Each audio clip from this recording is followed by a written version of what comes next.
감사합니다. 오늘은 우리 구약성경 다니엘서가 되겠습니다. 우리 1장 6절에서 7절. 그래도 아직은 희망이 있다라는 말씀으로 우리 1절부터 7절 제가 봉독해 올리겠습니다. 유다 왕 여호야김이 다스린 지 3년이 되는 해에 바벨론 왕 느부갓네살이 예루살렘에 이르러 성을 에워쌌더니 주께서 유다 왕 여호야김과 하나님의 전 그릇 얼마를 그의 손에 넘기시매 그가 그것을 가지고 신할 땅 자기 신들의 신전에 가져다가 그 신들의 보물 창고에 두었더라. 왕이 환관장 아스보나스에게 말하여 이스라엘 자손 중에서 왕족과 귀족 몇 사람 곧 흠이 없고 용모가 아름다우며 모든 지혜를 통찰하며 지식에 통달하며 학문에 익숙하며 왕궁에 설만한 소년을 데려오게 하였고 그들에게 갈대아 사람의 학문과 언어를 가르치게 하였고 또 왕이 지정하여 그들에게 왕의 음식과 그가 마시는 포도주에서 날마다 쓸 것을 주어 3년을 기르게 하였더니 그 후에 그들은 왕 앞에 서게 될 것이더라. 그들 가운데는 유다 자손 곧 다니엘과 하나냐와 미사엘과 아사랴가 있었더니 환관장이 그들의 이름을 고쳐 다니엘은 벨드사살이라 하고 하나냐는 사드락이라 하고 미사엘은 메삭이라 하고 아사랴는 아벤느고라 하였더라. 아멘. 원래는 이제 9월 이게 오늘 첫째 주잖습니까? 그래서 요한계시록 강해를 주일에 다시 한번 해야 되겠다는 이제 언젠가는 할 겁니다. 근데 이제 9월 달부터 좀 해야 되지 않는가라는 생각으로 이제 준비를 좀 하고 있는데 그런 이제 하나님 앞에 제가 생각하고 질문이 뭐냐면 이런 요새도 팬데믹이니까 하나님 이 팬데믹의 시대에 내가 하나님의 자녀로 정말 그리스도인으로 어떻게 서야 합니까? 라고 하는 그 생각을 가지고 이제 기도하는데 그 마음속에 떠오르는 사람이 하나 있더라고요. 그게 바로 오늘 구약의 이 다니엘입니다. 그래서 그걸 생각하는데 하나님이 다니엘서를 통해서 우리에게 말씀하시는 게 있다는 생각이 좀 들고 그래서 오늘부터 해서 다니엘서를 좀 보고요. 그 다음에 요한계시록 또 주일 강의는 그 후에 하는 걸로 그렇게 하도록 하겠습니다. 그래서 다니엘서를 통해서 과연 하나님이 우리에게 어떤 음성을 들려주시는지 정말 그 음성을 들을 수 있는 저와 여러분 되시기를 바랍니다. 그때 보면 이제 다니엘서 많이 읽으셨죠. 다니엘은 이 어린 나이에는 정말 감당하기 힘든 그런 절망적인 일들을 많이 그렇게 겪습니다. 당장 살펴보면 나라는 지금 망했죠. 자신은 지금 포로로 지금 끌려가고 있죠.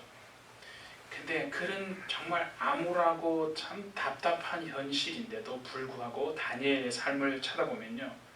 흔들리지 않고 그 힘든 상황을 잘 헤쳐나가는 것을 볼 수 있습니다. 그러니까 어떻게 그 다니엘이라고 하는 사람이 흔들림 없는 인생을 과연 정말 살 수 있었는가 오늘 예배를 통해서 정말 하나님이 계시는 그 말씀으로 살펴보고 특별히 우리가 지금 팬데믹의 시대를 살아가고 있지 않습니까? 그러니까 하나님 앞에서 내가 그리스도인으로 하나님의 자녀로 어떻게 서야 할지 정말 그것에 대한 분명한 응답으로 정말 얻는 저와 여러분 되어주시기를 바랍니다. 그 책 제목이 되게 좀 마음에 와닿은 그런 제목이 하나 있는데 뭐냐면 바벨론에서 그리스도인으로 살기. 제목이 굉장히 와닿지 않습니까? 왜냐면 오늘날 세상이 꼭 그와 같거든요. 그 책에 보면요 이런 내용이 있습니다. 한번 들어보십시오. 지금 우리는 망가질 대로 망가진 세상 속에서 살고 있다. 이 시대의 도덕은 걷잡을 수 없는 속도로 무너져 내리고 있다. 예전에는 창피해서 쉬쉬하던 일들을 요즘은 자랑스럽게 떠벌리고 다닌다. 예전에는 상상도 할 수 없는 일이 요즘은 흔한 일이 되어버렸다.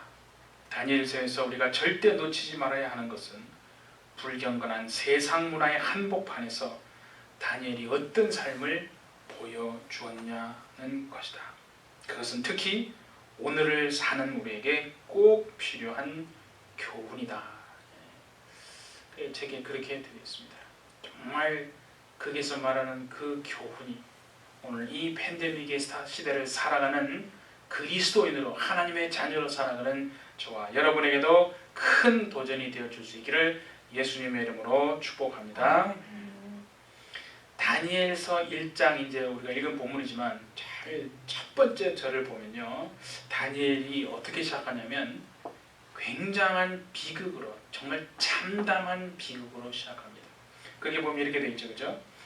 유다 왕 여호야김이 다스린 지 3년이 되는 해에 바빌론 왕 느부갓네살이 예루살렘에 이르러 성을 에워쌌다. 그러니까 왜 이게 비참한 비극으로 시작하냐? 지금 바벨론 왕 느부갓네살이 이스라엘을 침공해서 그 예루살렘 성을 다 에워싸서 나라가 망하게 됐구나. 그래서 그것 때문에 비참한 비극이 아니고, 저는 그 앞부분 있죠. 바로 뭐냐면 유다 왕 여호야김이 다스린 지 3년이 되는 해. 이게 지금 왜 이것이 비극인지를 알기 위해서는요, 그게 나오는 그 여호야김이 누군지 어떤 사람인지를 좀 보아야 합니다. 여러분 성경에 보면 잘 아시다시피요, 이스라엘에서 종교 개혁을 아주 성공리에 일으켰던 요시야 왕이 있습니다. 그 훌륭한 믿음의 왕이요, 하나님을 따라갔던 왕이지 않습니까? 그 요시야 왕의 바로 아들이 누구냐면 오늘 읽었던 여호야김 왕입니다. 그 아버지가 요시야가 얼마나 훌륭한 왕이었느냐를요, 성경에서 한번 찾아봅니다. 자, 열왕기하 23장 25절에 보면 이렇게 되죠. 요시야와 같이 마음을 다하며 뜻을 다하며 힘을 다하여 모세의 모든 율법을 따라 여호와께로 돌이킨 왕은 요시야 전에도 없었고 후에도 그와 같은 자가 없었더라. 굉장한 얘기 아닙니까? 그러니까 한마디로 말하면 뭐냐면 하나님도 인정하신 왕이 바로 요시야 왕입니다. 우리 신앙에서 그죠? 하나님께 인정받으려고 얼마나 우리가 몸부림칩니까? 그 하나님께 왕으로서 인정받은 왕이 요시야 왕이에요. 근데 요시야 왕이 더 아름다운 거 뭐냐면요, 하나님의 말씀을 얼마나 그가 사모했는지 모릅니다. 열왕기하 22장에 보면요, 대제사장이 율법책을 발견을 합니다. 그리고 그 말씀을 그 요시야 왕에게 들려주는데요, 그것을 듣고 반응하는 요시야 왕이 어떠냐 하면 크게 놀랍습니다. 22장 11절에 이렇게 되어 있죠. 왕이 그 율법책의 말씀을 듣고는 애통해하며 자기의 옷을 찢었다, 이렇게 되어 있습니다. 그러니까 뭐 이런 상황을 보면 요시야 왕이 하나님께 인정받는 왕이었고, 말씀을 들을 때 그렇게 마음을 찢고 하나님 앞에 나아가려고 몸부림쳤던 대단히 믿음의 정말 훌륭한 그런 왕이었습니다. 참 궁금하고 참 질문이 생기는 건 뭐냐면, 이렇게 훌륭한 아버지의 신앙과는 달리 어찌 그 아들이었던 여호야김은요, 완전히 아버지가 갔던 길과는요 반대의 길을 가게 됩니다. 예레미야 우리 36장 23절에 보면 여호야김이 갔던 길의 하나의 그 모습을 볼 수 있는데요. 자, 한번 볼까요? 여우디가 서너 쪽을 낭독하면 왕이, 여호야김 왕입니다, 칼로 그것을 연하여 베어 화로 불에 던져 두루마리를 모두 태웠더라. 하나님의 말씀을 듣고 그 말씀 앞에 정말 회개하고 하나님께로 돌아오는 신앙도 아니고요, 어떻게 하냐면요, 아예 그걸 칼로 그냥 베어서 두루마리를, 하나님의 말씀을 그냥 화로 불에 던져서 다 태워버렸다. 그게 여호야김 왕의 모습인데요, 왜 그런 지경이 되었냐는 것이 사실은 더 궁금하지 않습니까? 그래서요, 그 바로 다음 절에 보면요, 예레미야 36장 24절 이렇게 되어 있죠. 왕과 그 신하들이 이 모든 말씀을 듣고도 두려워하거나 자기들의 옷을 찢지 아니하였다.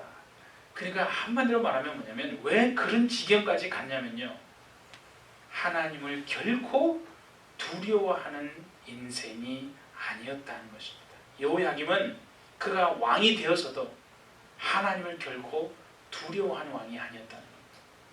여러분 한번 생각해 보십시오. 하나님을 두려워하지 않는데 그 입에서 나오는 말씀을 듣고 어떻게 두려워하고 하나님께 돌이키고 회개하겠습니까?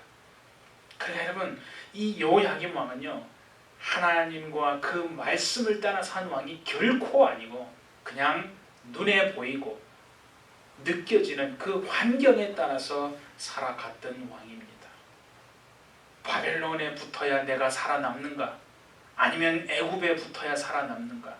굉장히 정세에 민감하고 어떻게 보면 세상적으로 말하면 지혜롭다고 생각할 수 있지만 하나님이 보실 때는요, 전혀 그런 왕이 아니었다는 겁니다.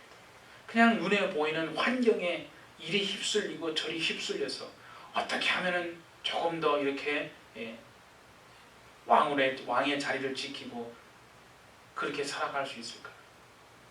오늘도 여러분 보세요. 오늘날도요, 그리스도인으로서 우리가 살아갑니다. 그런데 얼마나 우리가 사실은 세상의 환경에 여러분 휘둘려서 살아가고 있습니까? 말씀대로 따라가고 하나님 앞에 정말 돌이키는 삶을 살아야 될 우리들이요, 그냥 그런 삶보다는 세상에 뭐라고 얘기가 나오면 그 얘기에 그냥 또 휩쓸리고 휘둘려서, 또 어떤 사람들은 자신의 생각과 주장을 나타내기 위해서 하나님의 말씀을 그냥 억지로 갖다가 이용해 먹는 그런 지경이 세상이 되어버린 겁니다.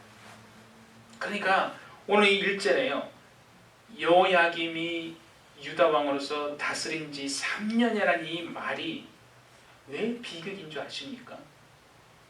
그러니까 여러분, 하나님의 백성들인데도 불구하고 왜 지금 나라가 망하고 이렇게 포로가 되어서 끌려가고 있는 수모를 당하는 그 이유를요, 사실은 여호야김이 다스린 지 3년이라는 이 말 속에 어떻게 보면 다 들어있는 거 아닙니까? 왕을 위시해서요, 모든 하나님의 백성들이라고 하는 사람들이 하나님을 두려워하고 하나님의 말씀을 따라가고 그래 정말 하나님의 뜻을 구하고 그렇게 해야 되는데 전혀 그런 삶을 살지 않고요, 왕부터 벌써 하나님을 두려워하지 않습니다. 말씀 두려워하지 않습니다. 그러니까 오히려 말씀을 막 불에 태워버리지 않습니까? 그러니까 말씀을 멸시하고 무시하는 그 모습으로 인해서 결국 지금 이 지경까지 이르렀다는 거예요. 그래서 그것이 참담한 비극이다 하는 겁니다.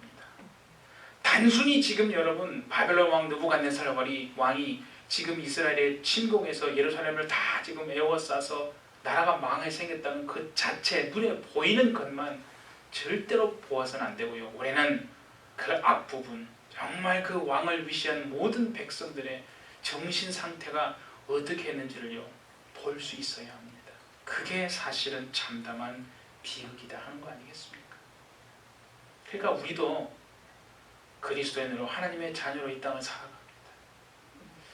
스스로에게 물어봐야 하는 거죠. 과연 나는 지금 누구의 영향력 아래에서 살아가고 있는가? 말씀이 선포될 때 그 말씀 앞에서 내 마음을 찢고 하나님 앞에 정말 간구하는 인생인지, 아니면 그 말씀을 듣고도 마치 화로불에 던져버리고 있는 그 여호야김 왕과 같이 그렇게 살아가고 있지는 않는가? 이번 이제 9월달 그 생명의 삶에 보면 예레미야가 본문이지 않습니까? 그 예레미야 26장을 제가 참 보는데 참 은혜가 됐던 게 있어요. 그 26장에 보면요, 하나님이 선지자 2명을 왕들에게 보냅니다. 각각 보내는 거예요. 미가라는 선지자를요, 하나님께서 히스기야 왕에게 보내서 하나님의 말씀을 증거하게 하십니다. 그리고 또 다른 한 선지자 우리야라고 하는 선지자는 바로 오늘 이 말씀 같지요, 여호야김 왕에게 보내서 동일한 하나님의 말씀을 선포하게 하는데, 놀라운 게 뭔지 아십니까 여러분? 미가 선지자에게서 말씀을 들은 하나님의 왕이었던 히스기야는요, 그 말씀 앞에 꼬꾸라집니다. 하나님 앞에 돌이키고 회개하고 간구합니다. 그래서 그 결과는 하나님의 은혜를 베푸셨죠. 그런데 놀라운 거 뭐냐면 우리야 선지자가 전한 동일한 하나님의 말씀인데 그 말씀을 들었던 여호야김 왕은요 전혀 반대의 반응을 보입니다. 말씀을 듣고 하나님 앞에 돌아오고 간구하고 회개하는 것이 아니라요 그 말씀을 전했던 그 선지자를 잡아가지고 오히려 죽여버립니다. 저는 그것을 보면서 어떻게 생각이 들냐면 그러면 미가 선지자는요 정말 능력 있는 선지자고 그 우리야 선지자는 무능한 선지자여서 미가 선지자는 말씀을 잘 전했어요. 그래서 막 예화도 넣고 막 충만하게 막 온갖 정말 능력을 해서 그 능력이 있어서 그 말씀을 들은 히스기야는 말씀 앞에 꼬꾸라지고 정말 하나님께 돌아오는 은혜가 있었고 그 반면에 우리야 선지자는 무능한 선지자고 그래서 하나님 말씀을 제대로 전하지도 못해 빌빌거려가지고 여호야김 왕은 그 말씀을 듣고 오히려 그를 죽여버렸는가. 모르겠어요. 제가 목사라서 그런 생각을 했는지 모르겠어요. 항상 하나님 앞에 제가 그런 마음이 있거든요. 참 무능한 목사가 하나님 앞에서 지금 내가 하나님 너무 죄송합니다. 네, 그 말씀을 참 보는데요. 그런 생각이 들어요. 말씀을 얼마나 많이 듣느냐가 문제가 아니라 그 앞에서 어떤 반응을 보이느냐가 더 중요한 것이다. 그러니까 히스기야 왕에게 전했던 미가 선지자가 전했던 그 말씀이나 여호야김 왕에게 전했던 그 선지자가 전했던 우리야가 전했던 말씀은 동일한 말씀이다. 그런데도 그 말씀을 받는 사람의 반응에 따라서 완전히 180도 반대의 방향으로 갔다는 것입니다.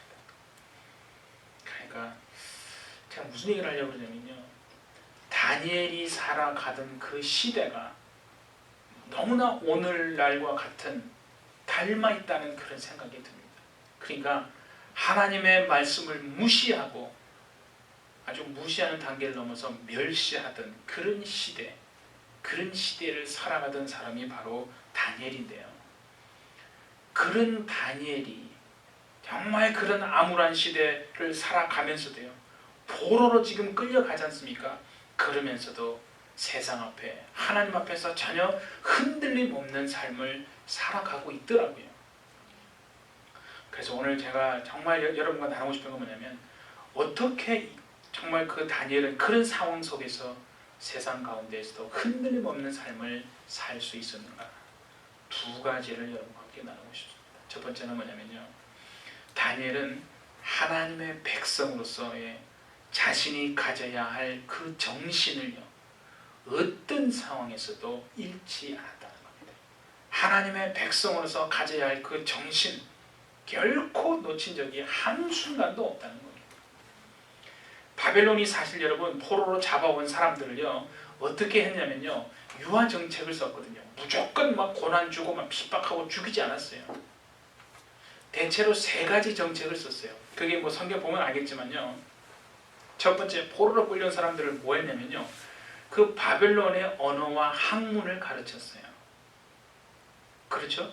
그렇게 하고 두 번째는 뭐냐면 그 왕의 음식을 극진히 막 대접을 하는 거예요. 사실은 그렇게 하는 이유가 있어요. 그 안에 숨겨져 있는 의도가 뭐냐면요. 바로 오늘 읽었던 그 7절의 말씀이거든요. 이름을 바꾸게 하려고 하는 의도입니다. 네, 그게 보면요. 뭐 나오지 않습니까? 다니엘의 이름을 벨드사살, 그죠? 그 다음에 하나냐 그 친구 3명의 이름 다 바꿔버렸어요. 사드락. 그 다음에 미사엘은 메삭, 아사랴는 아벳느고. 다니엘과 그 친구들 이름을 바꾼 게 뭐 그렇게 대단합니까? 이름 바꿀 수 있지요. 예, 이름 얼마든지 바꿀 수 있습니다. 그런데 그 속에 담겨져 있는 의도를 보아야 한다는 겁니다. 여러분 다니엘이라는 이름은 뜻이 뭐냐면요. 하나님이 나의 심판자가 되신다. 그런 뜻이거든요. 그런데 벨드사살이라는 뜻이 뭔지 아십니까? 바꾼 이름 벨이여 나의 생명을 보호하소서. 벨이 누구냐면 바벨론의 신 마르둑 신을 말하는 그 3명의 친구도 마찬가지입니다. 하나냐 참 멋진 신앙의 이름인데요. 하나님이 은혜를 베푸신다. 그런 뜻이에요. 그런데 사드락이라고 바꾼 이름은요, 아크는 뭐냐면 달신, 그런 뜻이고요. 그 다음에 미사엘은 누구냐면, 뜻이 뭐냐면 누가 하나님인가. 얼마나 멋진 이름입니까? 그런데 바꾼 이름 메삭은요, 누가 아쿠의 신인가, 그런 뜻입니다. 그 다음에 아사랴는 뭐냐면 하나님이 나를 도우신다 라는 뜻인데, 바꿔진 이름 아벤느고는 무슨 뜻이냐면 느고 또는 느보의 종, 그게 누구냐면 마르둑의 아들을 말하는 거예요. 그러니까 지금 이게 공통적으로 잘 살펴보세요. 바꿔진 이름 속에 담겨져 있는 것이 무엇입니까? 바로 바벨론 신들의 이름이 담겨져 있지 않습니까? 놀라운 거 아닙니까, 여러분? 그냥 이름 하나 바꾸는 게 아니라는 거예요. 그러니까 여러분, 세상이 말하는 게 뭐냐면 그냥 누리고 네 생각대로 네가 원하는 대로 살아라, 이게 자유가 있으니까 자유를 표출하고 살아라, 이게 얼마든지 살아라. 교회 예배도 드리고 그리스도인으로 살고 기도도 하고 다 살아라, 이거죠. 그러나 하나님의 자녀, 하나님의 백성으로서 가져야 될 정신은 포기하고 살아라, 그거 아닙니까? 그게 무서운 거라는 겁니다. 예배를 드린다는 것 자체가 중요한 게 아니고요, 예배 드리지 말라고 하는 것이 핍박이라고 생각할 수도 있어요. 그 속에 정말 그리스도인이 가져야 될 정신을 만약에 뺏어버린다고 하면 그건 대항하고 핍박이라고 생각하고 우리가 끝까지 목숨이라도 내놓고 전해야 합니다. 그러나 제대로 분별할 수 있다면요, 예배 드리고 다 하나님 교회 가고 다 하되 세상에 돌아가서는 그리스도인이라는 정신은 포기하고 살아라. 그게 어떻게 보면요, 더 고단수의 사단의 전략이 여러분 아니겠습니까? 그러니까 다니엘이 여러분 단호하게 거절한 게 바로 그거라는 것입니다. 이 본문에 보면 뒤에 나오는 거죠. 왕의 음식으로 막 먹였거든요. 생각해보세요. 지금 다니엘과 친구들의 입장에서 보면, 아니 지가 주제를 파악해야지. 너가 지금 무슨 대단한 사람이냐? 인간의 눈으로 보십시다. 지금 나라는 망했죠? 아무런 희망도 없이 포로로 끌려온 주제에 감히 왕이 베푸는 음식을 거절해? 그거는요, 무례하다기 못해서 아주 무엄한 정말 그런 일 아닙니까? 그러니까 지금 이 바벨론 왕과 환관장 그들이요, 다니엘과 세 친구들에게서 뺏으려고 했던 것이요, 하나님의 백성이라고 하는 딱지, 이름표, 그거는 의미가 없는 거예요. 그거를 뺏는 게 아니라 그들 속에서 그들이 가지고 살아야 할, 진짜 그리스도인이 가지고 살아야 할 하나님의 백성으로서의 정신, 그거를 완전히 뺏으려고 한 겁니다. 그리고 다니엘과 세 친구는 그것에 대해서 단호하게 거부했다는 거예요. 단순히 그냥 여러분 음식 안 먹겠습니다, 거부한 게 아니라는 것을 분명히 아셔야 합니다. 이 팬데믹 시대에 여러분 분별하지 못하면, 제가 지난주에 말했잖아요, 같이 공멸한다고 그랬죠. 정말로 하나님의 자녀로서, 우리가 하나님의 사람으로서 그리스도인으로 가지고 절대 놓치지 말고 살아야 할 그 정신을 결코 잃지 않고 살아가시는 저와 여러분 되시기를 예수님의 이름으로 축복합니다. 그렇기 때문에 그 정신을 잃지 않았기 때문에요, 포로로 끌려가서도 흔들림 없는 삶을 살 수 있었다 하는 것입니다. 그러냐면요, 그 혼란한 가운데서도 흔들림 없는 삶을 살 수 있었던 다니엘이 또 다른 이유가 하나 있습니다. 그게 뭐냐면 하나님의 통치하심과 주도하심을요, 어떤 상황 가운데서도 결코 잃지 않았다는 것입니다. 이게 얼마나 여러분 정말 대단한 건 줄 아십니까? 자, 우리 성경 거기 지금 본문에요, 2절에 보면요, 같이 한번 이렇게 돼 있죠. 주께서 유다 왕 여호야김과 하나님의 전 그릇 얼마를 그의 손에 넘기시매. 그러니까 유다 왕 여호야김과 하나님의 전 그릇 얼마를 바벨론 왕 느부갓네살에게 넘기신 게 누구라고요?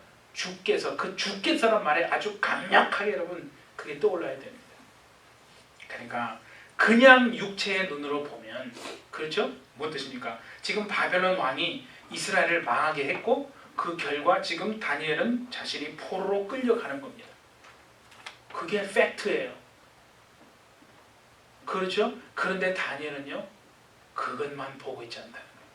절대 그렇지 않다. 눈으로 보기에는 그런지 모르지만 실상은 하나님께서 바로 바벨론 왕 느부갓네살을 사용해서 타락한 이스라엘을 징계하시기 때문에 그렇게 된 것이지, 바벨론 왕이 우리를 침입하고 그래서 내가 포로로 끌려가는 이 비참한 하나님 나를 살려주세요, 우리를 불쌍히 여겨주세요, 그런 것이 아니라는 거예요.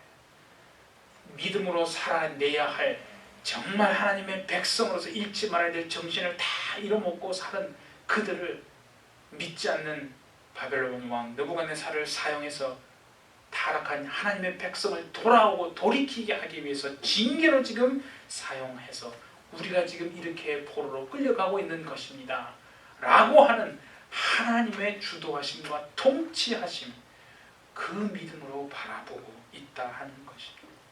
그러니까 포로로 끌려가면서도 흔들림 없는 당당한 모습을 잃지 않은 것입니다.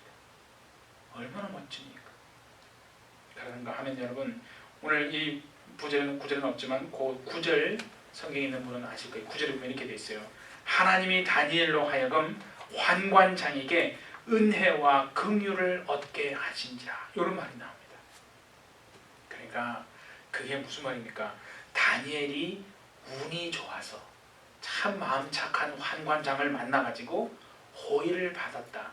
아니요, 그렇게 말하고 있지 않은 겁니다. 정말 다행스럽게 좋은 환관장을 만나서 그 호의를 받는구나, 하나님 감사합니다, 뭐 그렇게 생각하는 게 아니라, 다니엘은요 보이지 않는 그 이면에 하나님의 분명한 주도하심이 있었고, 그 하나님이 지금 저 환관장의 마음을 막 흔들어 놓고 돌이키셔서 이 호의와 은혜를 받게 하시는구나, 다니엘은 그렇게 바라보았다 하는 것입니다.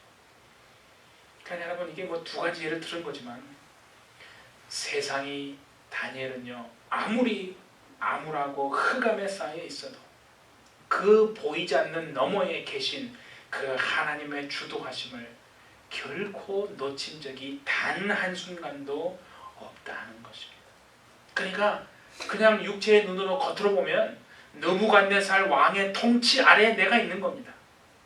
그렇죠? 그게 사실인데, 그러나 다니엘은 그렇게 안 바라보았다는 거예요. 실상은 무엇이냐면 하나님이 지금 내 인생을 주도하시고, 그래서 내가 지금 포로로 끌려가고 있는 이 상황 그 속에서도 하나님의 통치하심과 주도하심이 지금 있기 때문에, 우리가 이렇게 그 정신을 잃어버리고 살았기 때문에 하나님의 징계 속에 지금 내가 있어서 포로로 끌려가고 있는 것이다. 대단한 거 아닙니까 여러분? 포로로 끌려가고 있는 그 와중에서도 하나님의 통치하심과 다스리심을 인정한 신앙, 그 신앙을요 우리가 지금 회복해야 하는 신앙인 줄 믿습니다. 정말 이건 분별할 수 있는 사람이 돼야 합니다. 그렇기 때문에 흔들림이 없는 삶을 살아갈 수 있었던 것입니다. 중요한 게 뭔지 아십니까? 우리가 인생을 내가 어떻게 관점을 바라볼 것인가, 지금 나에게 일어나고 있는 이 세상 가운데서 일어나고 있는 그 모든 현실들을 어떤 관점과 시각으로 바라볼 것인가, 그러니까 그 차이예요. 시각과 관점이 다른데 어떻게 똑같은 방향이 나오겠습니까?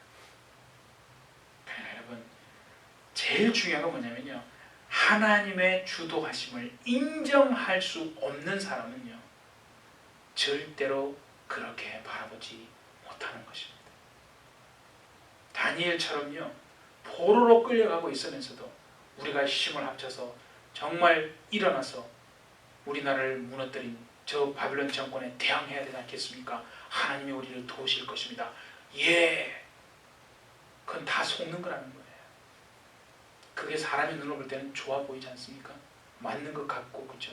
그런데 다니엘은요 하나님의 주도하심으로 본 겁니다.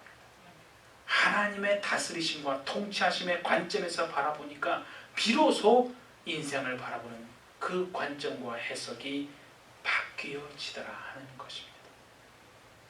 정말 여러분의 인생이요, 정말로 인생을 바라보는 관점과 그 눈이 달라지기를 원하신다면요, 그건 그냥 되어지는 게 아니라 여러분 삶에 일어나는 모든 일들, 그것을 하나님의 주도하심과 통치하심이라는 관점에서 바라보시는 저와 여러분 되어주시기를 예수님의 이름으로 축복합니다. 네. 그러니까 지금 자신에게 일어난, 지금 포로로 끌려가고 이런 나라가 비참한 상황이 되고 했던 모든 닥친 일들을요, 하나님의 주도하심과 통치하심이라고 하는 시각으로 바라보았기 때문에 그 와중에서도 흔들림 없는 정말 믿음의 삶을 살아갈 수 있었다 하는 것입니다. 그게 키라는 거예요. 어떻게 보면 그런 생각이 들지 않습니까? 우리는 마치, 그죠? 마치 앞에서 보았던 여호야긴 왕처럼 하나님의 말씀을 정말 무시하고 그냥 눈에 보이는, 느껴지고 보여지는 그 현실에 어떻게 보면 더 영향을 받고 그렇게 살아가고 있는 것은 아닌가. 그러면서 마음의 생각, 질문이 뭐냐면 과연 희망이 있는가? 그런 질문이에요. 자, 오늘 여러분에게 말씀드립니다. 그럼에도 불구하고 희망이 있습니다라고 말하는 저와 여러분이 되시기를 바랍니다. 그 이유는 다른 게 아니에요. 뭔가 으쌰으쌰해서 힘을 모으자 그런 뜻이 아니고요. 여전히 계속해서 말씀하시고 우리의 인생 역사 배후에서 지금도 우리를 다스리시고 통치하시고 주도해 가시는 그 하나님이 우리의 유일한 희망이기 때문에, 그래서 오늘 말씀처럼, 제목처럼요, 그래도 아직은 희망이 있습니다 말할 수 있는 것입니다. 그러니까 상황을 보고 환경을 보고 우리 자신들을 보고 흘러가는 것을 보면요, 희망을 말할 수 없습니다. 그럼에도 불구하고 희망을 말할 수 있는 이유는 바로 우리의 인생 역사 배후에서 지금도 우리와 함께 하시고 우리를 인도해 가시는 그 하나님이 소망이 되고 희망이 되는 줄 믿습니다. 이 해피처치 여러분, 우리는요 이제 정말 다시 시작해야 하는 줄 믿습니다. 하나님의 자녀로서 우리가 놓쳤던, 아니 혹 잃어버리고 살았던 그 정신을 반드시 다시 회복하고, 그리고 우리의 정말 인생의 역사 배후에서 지금도 우리를 주도하시고 통치하시고 다스리시고 계시는 그 하나님의 신실하심을 정말 세상에 나타내는 그런 인생을 사시셔서 이 팬데믹의 시대에 하나님으로 말미암아 소망과 희망을 말할 수 있는 저와 우리 해피처치 모든 성도님 여러분들이 되어주시기를 예수님의 이름으로 축원합니다. 이 시간 함께 기도하겠습니다. 거룩하신 하나님 아버지, 우리는 이 말씀을 통해서 다시 한번 우리를 향하신 하나님의 생각과 뜻이 어디에 있는지를 믿음의 눈으로 분명히 바라보기를 원합니다.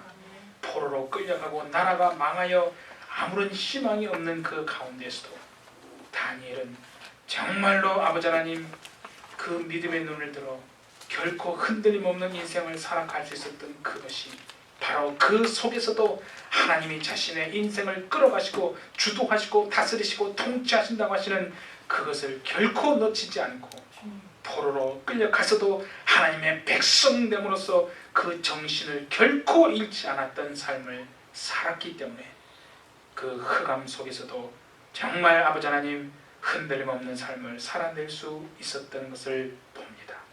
오늘 우리 해피처치의 성도들 모두에게도 이 팬데믹의 시대, 하나님의 말씀을 무시하고 멸시하며 살아가는 이 시대, 자신의 생각과 주장을 나타내기 위해 말씀을 이용해 먹는 이 시대에 우리만큼은 분명하게 영적으로 바라볼 수 있는 눈을 뜨게 하여 주셔서 지금도 정말 우리 가운데 역사하시고 다스리시고 주도하고 계시는 우리 인생의 역사 배후에서 일하고 계시는 그 하나님의 신실하심을 통하여 반드시 잃어버렸던 그리스도인으로서 가져야 될 그 정신을 다시 한번 회복하여 팬데믹의 시대에 하나님이 때문에 정말 희망을 말하는 우리 모두가 될 수 있도록 역사하여 주옵소서.